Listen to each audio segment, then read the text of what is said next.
And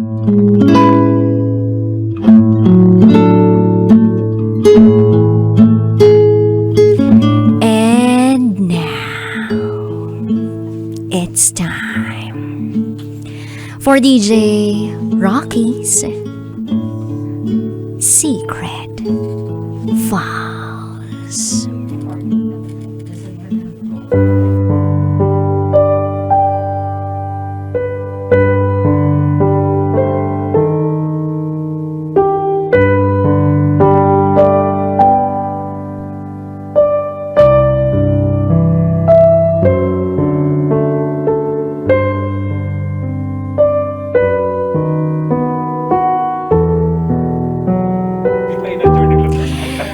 May anak kami ng girlfriend ko.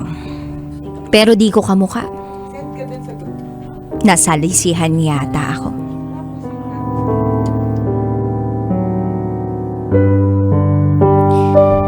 Hi DJ Rocky. Itago mo ako sa pangalang June. At ito, ang aking secret file.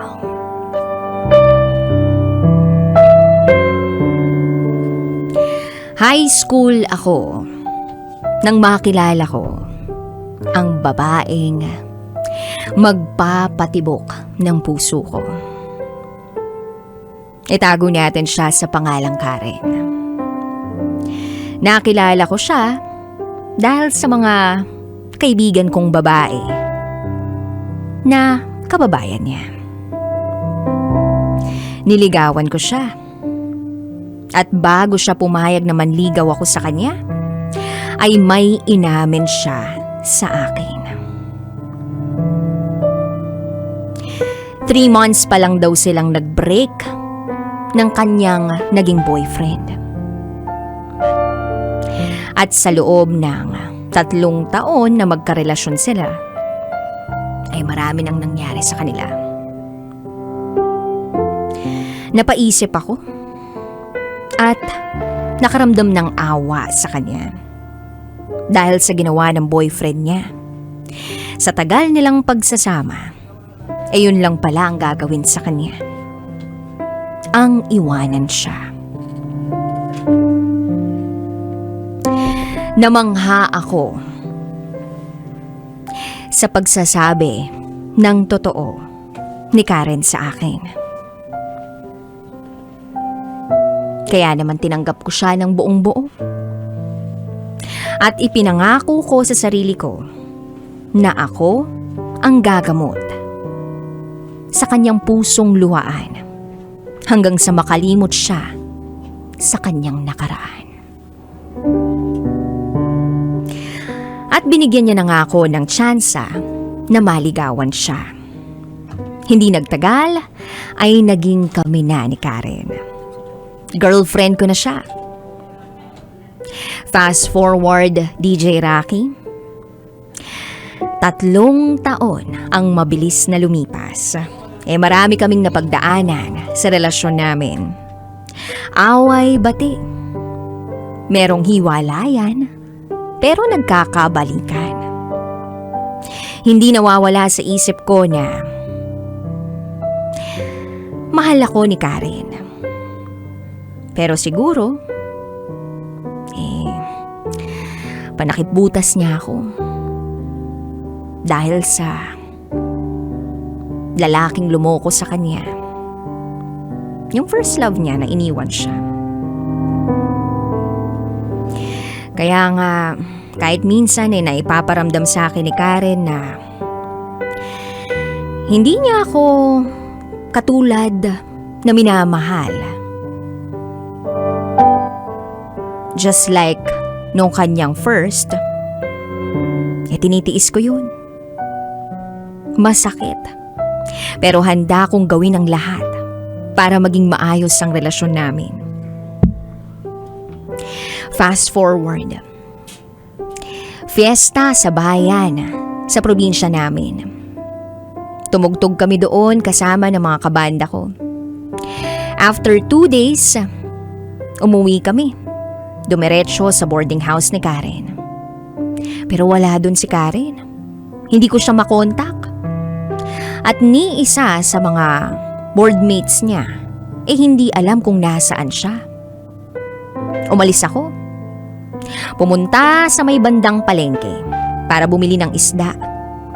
Para kung sakaling bumalik si Karen, meron ng pagkain. At habang papunta ako sa palengke, ay nakasalubong ko ang isa sa boardmate ni Karen. Tinanong ko siya, "Uy, alam mo ba kung nasaan si Karen?" Ang sagot niya ay, "Nandun sa kaibigan namin." Sabi ko, "Ganun ba? Pwede bang samahan mo ko doon?" Pero sabi ng boardmate niya, "Sorry, pauwi na kami, tsaka busy naman si Karen eh." Sa pagkakataong yun, DJ Rocky, parang kinabahan na ako. Alam kong may ibang nangyayari na hindi ko alam. So umuwi ako ng bahay, nagluto ng ulam, at nandun pa rin yung hindi ako mapakali. Hindi ko makontak si Karen. Kinabukasan, pumunta uli ako sa boarding house ni Karen. Nandun na siya. Pero nasa banyo't naliligo. Nang biglang narinig ko na tumunog ang cellphone niya. Kinuha ko agad ito. Nakita ko may nag-text. Itago natin tong taong to sa pangalang Noel. Binuksan ko ang text message at ang sabi, "Papunta na ako dyan." Napaisip ako, anong gagawin ito dito? Kaya ako na mismo ang nag-reply at sabi ko, "Boyfriend ito ni Karen, at bakit ka pupunta dito? Ano ang kailangan mo?" Hindi nag-reply yung Noel na yun. At nang matapos maligo si Karen, tinanong ko siya kung sino yun. Ang sagot niya sa akin, kaklase raw yun ng boardmate niya. Sabi ko, "Bakit sa'yo nagte-text?" At ang sagot niya, "Nag-inuman kasi kami kagabi at meron naiwan akong gamit sa kanila. Kaya papunta siya rito para ihatid yung gamit na naiwan ko." At dahil sa sinabi niyang yun, mas lalo akong kinabahan. Tinanong ko siya, "Bakit di mo sinabi na nakipag-inuman ka pala kasama ang lalaking yun? Ano bang meron sa inyo?"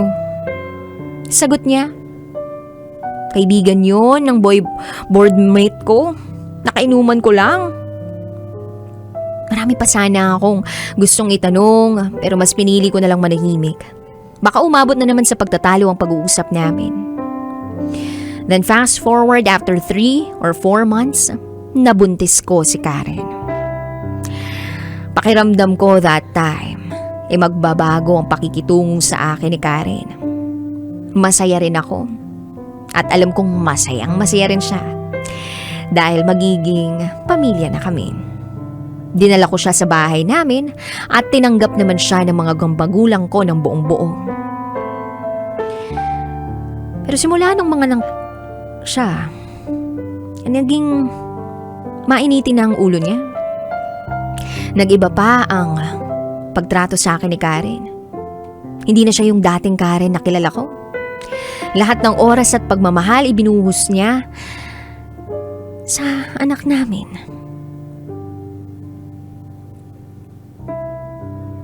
Hindi niya na ako pinapansin. Palagi siyang galit sa akin. Magkaiba na ang higaan namin. Ayaw niya na akong katabi sa pagtulog. Ang hirap ng ganung sitwasyon. Siya mismo ang tumataboy sa akin. Halos 2 taon kong tiniis yun. Hanggang sa naubos na ang pasensya ko. At dumating ang araw na naisip kong maghanap ng ibang babaeng magmamahal sa akin ng totoo.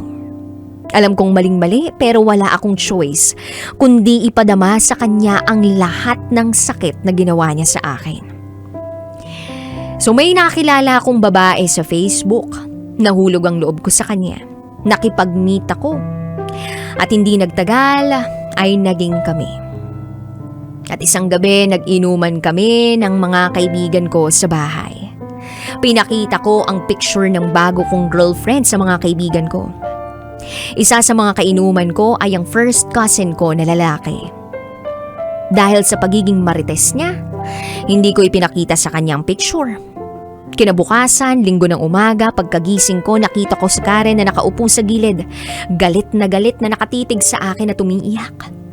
Tinanong ko siya, bakit ka umiiyak? Nabigla ako nang ibato niya sa akin ang cellphone ko na hawak-hawak niya. Yun pala ay nalaman niya ang tungkol sa babaeng nakilala ko sa Facebook dahil sa pinsan kong tsismoso. Pinagmumura niya ako at sinaktan niya ako.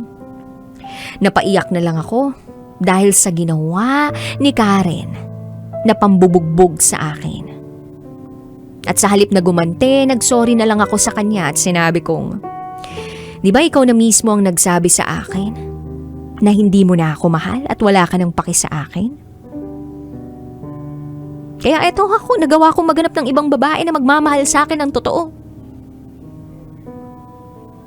Tama kayo nang narinig, DJ Rocky. Sinabi sa akin ni Karen yun, na hindi na niya ako mahal. Umabot ng 2 oras ang pag-uusap namin at nagkabati naman kami. Nangako ako na hindi na ako maghahanap ng iba at nangako rin siya na hindi niya nauulitin lahat ng mga nasabi niya sa akin. Mga nasabi niyang nakakasakit at yung pananakit niya physically sa akin. Agad naman akong nakipaghiwalay sa babaeng nakilala ko sa Facebook. Dahil pagbali-baligta rin man ng mundo, mahal ko pa rin si Karen. Sa mga oras na yun, DJ Rocky, naging masaya ako sa naririnig ko mula kay Karen. Naging maayos ang pagsasama namin at magkatabi na kami uli sa pagtulog. Fast forward, 3 taon na ang aming anak. Pero alam ko na meron pa rin panakanakang pumapasok sa aking isipan tungkol sa gabing nakipag-inuman ng aking asawa sa boardmate niya. Kasama yung lalaking nag-text sa kanya.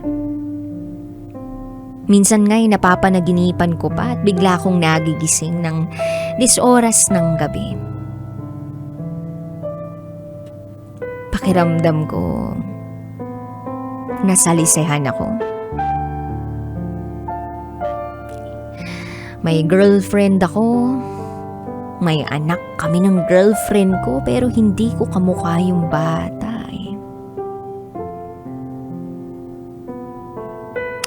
Hindi ko kasi dati naitanong kung anong oras siya umuwi sa kanilang boarding house. Kung bumalik ba yung boardmate niya doon sa lugar kung saan sila nag-inuman. Basta ang daming tanong sa aking isipan. Kaya nung tanong ako ng tanong kay Karen, nagalit siya sa akin. Ibinabalik ko raw ang mga bagay na hindi na dapat balikan. Sabi ko, hindi kasi ako makatulog dahil laging pumapasok sa isip ko at napapanaginipan ko yung gabing yun. Parang may isang taong gumigising sa akin para itanong ko kay Karen kung ano nga bang nangyari noon. Tumagal ang pagtatalo namin kasi ayaw niyang pag-usapan yun. Mas lalo pa akong nagduda kung bakit hindi niya masagot ang mga tanong ko. At sa tagal ng pagtatalo namin ay dun na siya napilitang umamin. Habang nag-iinuman daw sila, ay umalis daw ang boardmate niyang babae at iniwan silang dalawa ni Noel. Pagkatapos silang mag-inuman, hinatid siya ni Noel sa kanilang boarding house. Pero pagdating nila doon, nakalock ang gate, hindi na raw siya makapasok. Tumawag daw siya sa akin pero hindi raw ako sumasagot. Tinawagan niya si Mama at ang sabi sa kanya ni Mama ay natutulog na raw ako. Niyaya siya ni Noel na doon na lang matulog sa kanila dahil nakainom na siya. Pumayag naman siya sa alok ni Noel. At doon na daw may nangyaring hindi inaasahan sa kanilang dalawa. DJ Rocky, habang inaamin sa akin ni Karen ang lahat ng nangyayari o nangyari na, sa kanila nung gabing yun, halos suntukin ko ang dingding ng kwarto namin dahil sa galit ko sa kanya. Hindi ako makapaniwalang gagawin yun sa akin ng babaeng pinakamamahal ko. Hindi ko alam kung matatanggap ko pa rin ba siya sa kabila ng ginawa niya sa akin. Pero inyo yun, 3 taon. 3 taon niya akong niloko. Kaya pala siguro palagi kong napapanaginipan yung bagay na yun. Dahil may kailangan akong malaman. Pumasok din sa isip ko na baka ang 3 taon naming anak ay hindi pala ako ang ama. Napakasakit, DJ Rocky. Pero kung titingnan ang mukha ng anak namin mula pa nung bata siya, nung sanggol siya, hanggang sa nag-3 taong gulang siya, okay naman. Hindi ko nga lang kamukhang kamukha. Mas kamukha siya ng bunso kong kapatid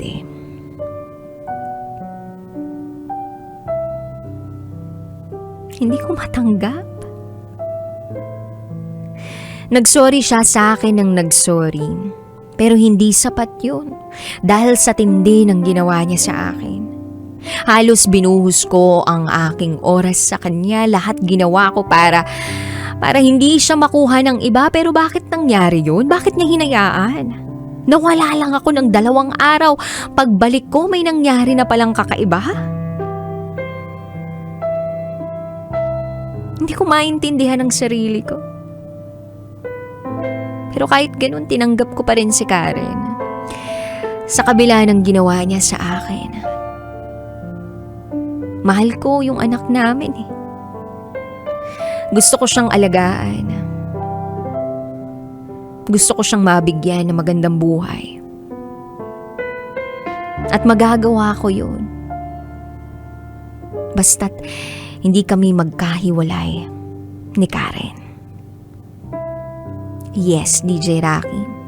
Tinanggap ko pa rin si Karen ng buong buo at nang walang pag-aalinlangan.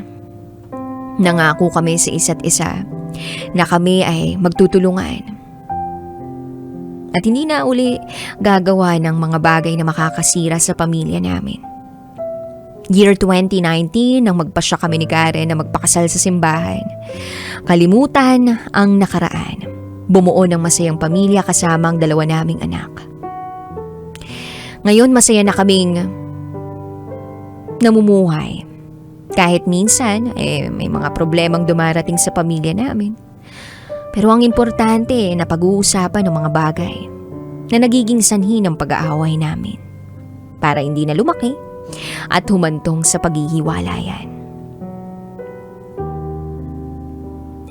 DJ Rocky, kung tatanungin mo ko kung gusto ko pa bang alamin kung ako nga ba ang biological father ng panganay namin.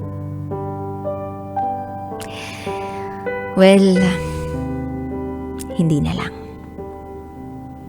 Hindi na ako nagpa-paternity test o kung ano man. Ibabaon ko na lang yun sa limot. At gagawin ko lahat ng aking makakaya para maging mabuting ama at asawa. Kaya sa mga nakikinig dyan, may mga pagsubok talaga sa buhay ng 2 taong nagmamahalan.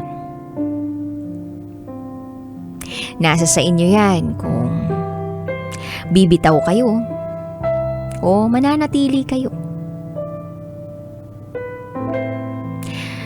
Pero kung mahal mo, tanggapin mo. Kung hindi, edi hindi. Mahalin lang ang asawa. Mahalin ang anak. Dahil doon, panigurado, magbubunga ito ng maganda. masaya, at magandang pamilya. Siguro lahat ng ito ay natutunan ko rin sa mga magulang ko na walang sawang sumuporta sa amin ni Karen. Kahit may sarili na kaming pamilya. Kaya nga't nagpapasalamat ako sa gabay nila at suporta. Pati na rin sa Panginoong Diyos na hindi kami hinayaang magkawatak-watak. Sana DJ Rocky ay nakapagbigay ako ng inspirasyon sa mga lalaking nasaktan. Para magbigay ng pangalawang pagkakataon na maitama at magbuo uli ng panibagong buhay. Kasama ang mga mahal sa buhay. Hanggang dito na lang po. Salamat sa pakikinig. Muli, ako si June at ito ang aking secret file.